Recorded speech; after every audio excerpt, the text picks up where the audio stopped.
Tell me what's been going on with building this house. Yeah, so that has been a massive, massive undertaking. Man, where do I start with that? So as many of you guys know, we made a decision. We've been in Panama since 2018 is when we got our residency here. And we were not, we were uncertain about this being a forever destination, long-term destination. We're digital nomads for several years, traveling all over the world. Panama was our home base. We're originally from Vancouver, Canada, so I'd go back there once in a while. But we fell in love with this community here in Panama, a beach community. And we originally were planning to move to the U.S. Yeah. We're in the process of getting our visas there, investor visas. We set up a company there, invested a lot of money, lawyers, all of that sort of stuff. We really were almost at the end of the process of getting those visas. So we put a lot into that. We were very certain about moving invested to the U.S. a lot. Yeah, we spent a lot of time in the U.S. We went to many different open houses, checked out different areas, started in Los Angeles, looking down Orange County. We looked into... Which, by the way, if I can say, we spent so many years building our vision of what it is that we want. We started off in California. Every time we'd go to California, we'd go to all these open homes in different neighborhoods. We visited so many houses. At first, every house seemed like, oh my God, this is gorgeous. But then we figured out what it is that we want in a house, what we don't care for. And we just honed in on what that vision is. We still have... when you go to an open house, they give you like a little listing sheet. Yeah, we still have or sometimes those. they give you like a brochure and like all that. Now we can see how much cheaper houses were when we first were looking. Yeah, so we still have we collected all those, we looked at so many different areas. I have a picture where we went to this one house. I think this might have been one of the first ones that we went to in California. And there's this gorgeous walk-in closet with a bench. And I sat there and I have this picture where I'm sitting like this, like imagining myself in that closet doing my hair and makeup. And I was like, this would be a dream. And guys, my closet is amazing. Right now, my closet in this house, it's so amazing. I don't even have enough stuff to fill it up, but I just love being in there, doing my makeup, and it really is a dream. Yeah, so a lot has gone into getting us to this point. And that provided a lot of motivation. That process, by the way, of just really being honed in on your vision, but then getting a little taste of it, whether you just go in open houses, it just expands, because every house we went to, we're like, wow, let's go to houses that are $3 million, $5 million, $10 million homes. It just blows your mind, because it provides for you that motivation to build your business, to work harder, to live in a home like what you're getting a taste of experiencing just as you visit them. Yeah. And so for us, we explored LA, we explored Orange County, we explored the San Fernando Valley, Encino, Sherman Oaks. We explored then Scottsdale, Arizona. We explored Hawaii, Honolulu, Oahu. We really did a lot of research and went to these places, visited them, and did a lot of, dream building at each of these places. But we decided on Panama when we came. We were actually, our ultimate goal and dream was to live on the beach. That was the very beginning vision that we both had since the day we met. We love the beach. We love the ocean. Living beachfront would be like an incredible dream come true. We thought maybe that would be down the line in our 40s or 50s or 60s. We didn't think that the first home would be so we were looking we're more leaning towards, I think, Scottsdale. Yeah. But then we were like, well, if we eventually just want to live on the beach, why not just go for that now? Yeah. Why? Because originally I was like, oh, we're going to live in somewhere like Scottsdale or LA for a couple of years, and then eventually get the beachfront house and live that kind of life. But then we're like, well, why don't we just go for Hawaii? We loved it there. We were so happy there. We looked at homes on the beach. Hawaii is just so magical. It's green and it's turquoise and it's lush and it's vibrant and the people are energized and happy, and there's a magic to being in Hawaii, and it's contagious. And so we loved that, and we loved the nature. We realized that we really need to be around nature. We need to be in a place that has proximity to the ocean. For me especially, I need to have the water, feel the water beneath my toes. There's something about being in nature that is just calming, right? I don't know if it's all the negative ions or if it's, the eyes, they're seeing these beautiful bright colors that's necessary. If it's the sunlight that's giving us that energy, but we needed a place that just had very easy access to nature. Well, I mean, that's what human beings are made for, right? We're made to be in nature, and living in a city is very overstimulating. And being in proximity to so many people. Like, I noticed that when I'm back in Vancouver, we live downtown, and you look out the windows and it's just construction, tons of buildings. I mean, Vancouver has a lot of beautiful nature around it, but a lot of gray. And noisy, cars, like honking. And and you go down on the streets. It's just, you're in proximity to thousands and thousands of people, and part of us as human beings, the animal part of us, still has a fight or flight mode, because every human being, once upon a time and still currently, it still can be a threat, And so in a way, and especially I find that even more so. I think downtown is now there's homeless people, drug addicts. How many times you walk down the street and you're like, okay, there's this guy that's yelling and talking to himself right now, might not be the safest. But in places that it wasn't before, there used to be like a street where you would, kind of avoid, and now it's just everywhere. Yeah. So, anyways, when we were set on Hawaii, and that was kind of the path we were going down. And then we ended up coming back to Panama just for a bit. We could only spend so much time in the U.S. at the time. And we were actually exploring going to Mexico, Tulum, or back to Costa Rica. We spent some time in Tamarindo a few months, or go back to Panama, but we wanted to be on the beach. And so we chose Panama. We found a great rental in this great community. And when we came here, we were just blown away by how nice it was. Previously, we mostly spent time in Panama City, which we're not big fans of. Not a fan. Yeah, no. It's just a little bit too chaotic for us.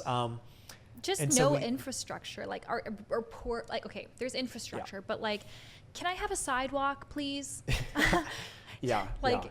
I mean, compared to probably other parts of Central America, Panama's infrastructure is really good.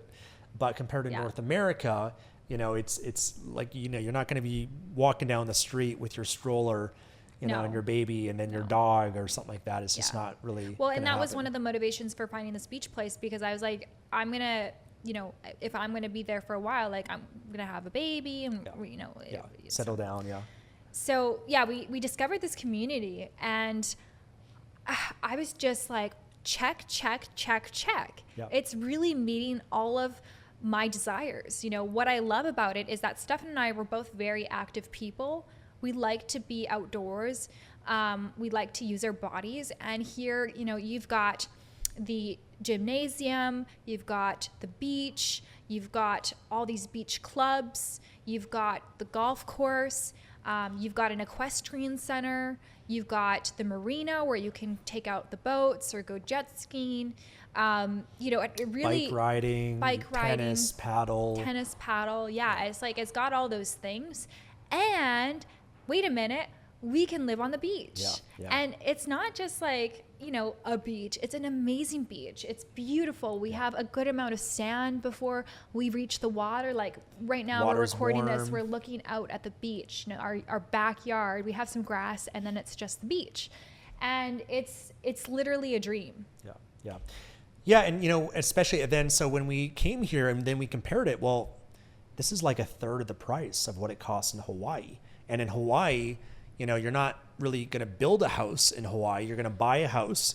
It's going to be a smaller lot. It's going to be a smaller house. It's going to be an older house that's maybe 20 years old or whatever.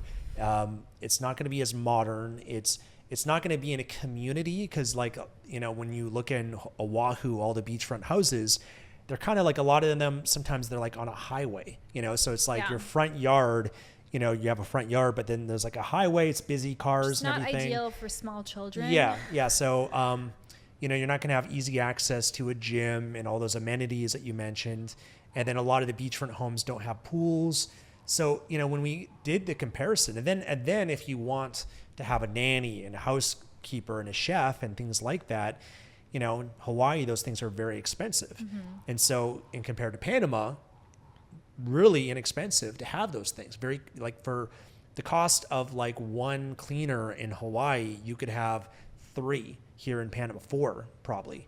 So your money goes much, much further, and the quality of life that you can have is so much better. And we weren't planning on building a house. That was not our interest, because we were ready to like start a family, settle down. We don't have time to build a house. But when we came here, there was only so many houses that were on the beach. We saw one that we liked that was available for sale, but then it got sold. So that disappointed us. And so there was just nothing else really. And so you could get a house out like not directly on the beach, like across the street from the beach. But that was like, nope, it has to be on the beach. We said, hey, listen, if we're going to live in Panama, we're going to live on the beach. Exactly, we're not going to live a house over from the beach. Yeah, because I also know the interesting thing is, so when we came, we rented a house across the street from the beach. And guys, this is how lazy we can be. Yes. So there's a big difference living directly on the beach versus 2 minutes from the beach, 5 minutes, 10 minutes from the beach, etc. Even if you're like 5 minutes from the beach, like you just don't use it as much versus when you're right there. Like when you're right there, just the ease of access, you're there, like there's just versus like, I've got to cross the street. When we stayed in Oahu in Hawaii, we were not like, we could see the beach from our apartment window. You could see the ocean, but it was still like, I don't know, like 15 minutes to get there. So it's not like we were going every day. Yeah. We stayed in Ala Moana and it's, even though you're like, oh, it's right there, you're just lazy, I guess. So now one of the highlights of my day is every single morning, Lucas and I, and oftentimes Stefan, we get up, and Kobe, we get up in the morning, and so here 6:30 sunrise, 6:30 sunset. It's nice and predictable. And so we get up at 6 and we make our way over to the beach and we watch the sunrise. And we are so blessed to catch the sunrise on the side of where we live. And we watch the sunrise. We walk on the beach together. Kobe is getting, Stefan's throwing the ball for him. He's running in and out of the water. And now Lucas is playing on the sand. And Lucas, every morning I take him for a naked swim. I strip his clothes off him and he goes in the water and he gets all that healthy sea salt water on his skin. And also that morning sunlight is very important, getting that vitamin D. And it's magical. This is like the dream amazing. That we had for our family. It couldn't be any better. I wake up every day and I get to start my day feeling so blessed and feeling so grateful. And so we walk along the beach and we ask each other, what are you grateful for? And that always was from the very first conversation, we had our first date, it was living beachfront, and for me, like I think I've shared on my YouTube channel, my ideal perfect day, because I break down exactly the time I woke up, where I'm living, my morning ritual, and et cetera. And now I'm living that, living of going out first thing in the morning, going for a walk. You have your beautiful family, beautiful environment. You're thinking about what you're grateful for. You're doing grounding first thing in the morning as well. Exactly. So it feels so great because you're doing so much good for your body. You're helping your circadian rhythm by seeing sunlight first thing in the morning, and so that helps balance things out. Your feet are touching the ground, so you're getting that grounding, earthing benefits. You are getting the negative ions from being in nature, being exposed. You're getting the benefits from having sunlight touch your skin and enter your eyes. Like there's and you're just listening to the ocean, good. Just soothing your nervous system. Yeah. So, we're incredibly blessed and we're grateful every day for it. Yeah. So for us, we went to the sales office here. They had a sales office because they do a lot of pre-constructions that you can buy. We're in a community that there's a lot of development that's happening. There's, it's a massive, massive property with many amenities and whatnot. There's a hotel here. There's a equestrian center. There's a zoo. It's kind of like in a tourist part along the Pacific Ocean here in Panama. And we went to the sales office and they kind of sold us on building a house, which we originally were just kind of curious, but but the idea of it, I'm not interested. Once we kind of let it sit and we did a pros and cons, evaluated, okay, if we went to the US, cost, the lifestyle, etc., all the pros, all the cons. We did the pros and cons here. There's some cons here as well, trade-offs that we've made, but ultimately this won, building a house won. And the cons for us was, we don't want to spend 2+ years building. We don't want to deal with the frustration, et cetera, et cetera. But ultimately the benefits far outweighed it.